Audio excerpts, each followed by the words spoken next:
Kalau pelayanan kita mau langgeng, kalau bisnis kita mau langgeng, kalau rumah tangga kita mau langgeng, kita harus rendah hati. Tetap Tuhan ditinggikan di atas segala-galanya.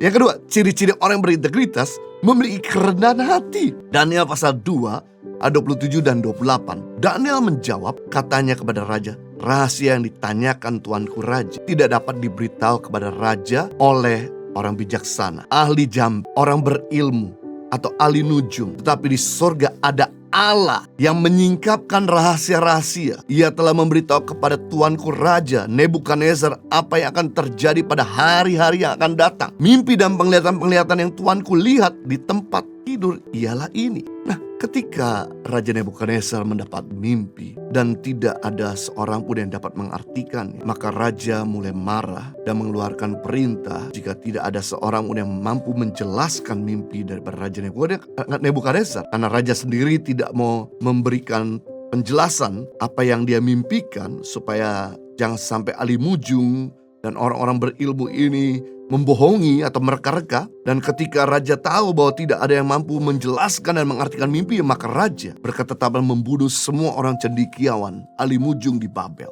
Lalu yang menarik, Daniel diberi karunia Tuhan untuk mengartikan mimpi Raja Nebukadnezar. Tetapi Daniel tidak meninggikan diri dengan karunia yang dia miliki. Dia melakukan bukan untuk memperoleh kedudukan ataupun ingin mendapatkan hadiah, tetapi untuk menyatakan tujuan Tuhan melalui mimpi raja itu. Dengan segala kerendahan hati, Daniel mengatakan kepada Raja Nebukadnezar bahwa Allah di sorga yang menyingkapkan semua mimpi dan penglihatan-penglihatan Tuanku. Aku di sini cuma sebagai perantara, sebagai instrumen penyambung lidah Tuhan. Daniel di sini tidak mencuri kemuliaan Tuhan sedikit pun, tapi sedang memberikan segala kemuliaan untuk Tuhan segala Tuhan, Raja segala Raja, Allah segala Allah. Sampai-sampai Raja Nebukadnezar mengakui bahwa ada Allah yang maha besar di bumi. Setiap kita dikaruniakan oleh Tuhan, tetapi Tuhan rindu semua karunia yang kita miliki bukan untuk kepentingan diri sendiri, bukan untuk meninggikan diri, melainkan untuk menjadi alat bagi kita menyatakan kerinduan Tuhan, untuk melayani Tuhan dan bahkan membawa jiwa-jiwa kepada Tuhan. Sama hal dengan Daniel ketika dia mengungkapkan arti mimpi raja itu,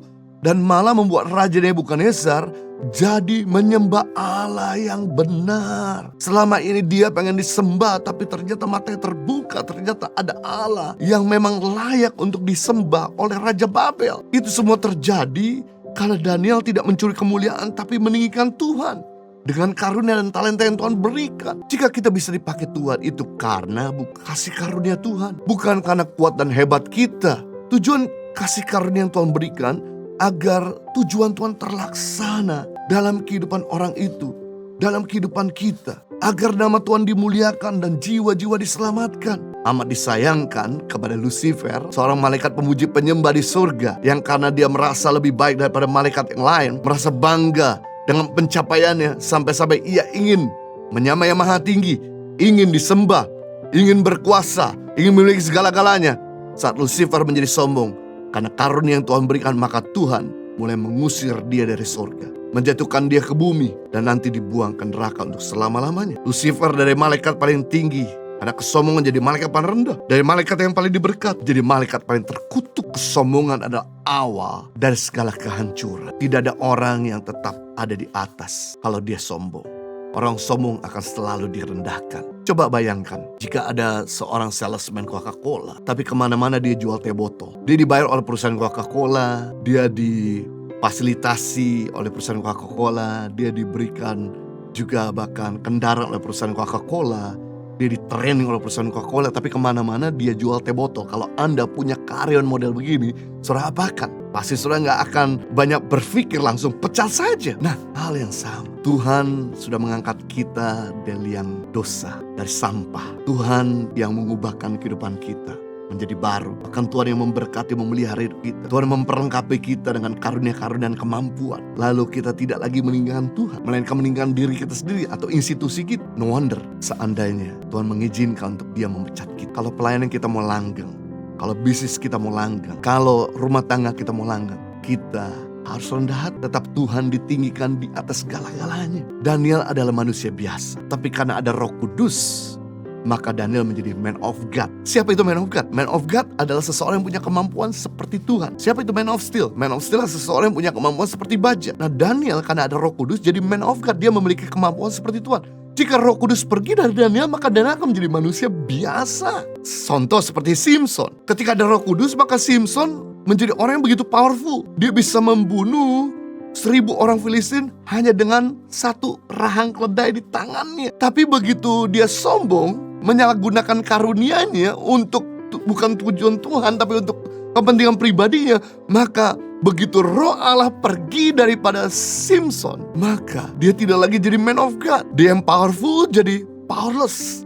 Dia yang tadinya kuat jadi lemah. Ketika dia ditangkap sama pasukan Filistin, tidak berdaya. Materi cungkil tidak diberdaya. Dijadikan bahan lawakan, dipukul tidak bisa balas. Akhirnya hidup Simpson berakhir mengenaskan dengan bunuh diri. Seorang abdi Allah mati ya bunuh diri. Nah, ini satu gambaran bahwa kita ini jangan menyalahgunakan karunia. Kita ada sampai hari ini karena Roh Kudus membuat kita menjadi man of God. Kalau Roh Kudus pergi daripada kita, maka kita akan jadi manusia biasa. Itu sebabnya perlu kita meninggalkan Tuhan agar kita tetap dipakai Tuhan sampai akhir hayat hidup kita. Roma pasal 11 ayat 36, sebab segala sesuatu adalah dari Dia, oleh Dia, kepada Dia. Bagi Dialah kemuliaan sampai selama-lamanya. Kita harus pakai setiap kasih karunia untuk kemuliaan Tuhan, untuk tujuan Tuhan, memperkenalkan Tuhan bagi banyak orang.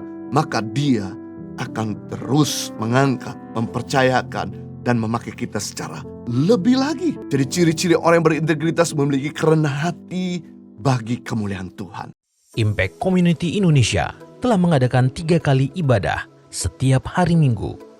Pukul 9 waktu Indonesia Barat, pukul 11 waktu Indonesia Barat, dan pukul 13 waktu Indonesia Barat. Di MOI, Mall of Indonesia Kelapa Gading, lantai P3. Ketiga ibadah disertai ibadah anak dan remaja.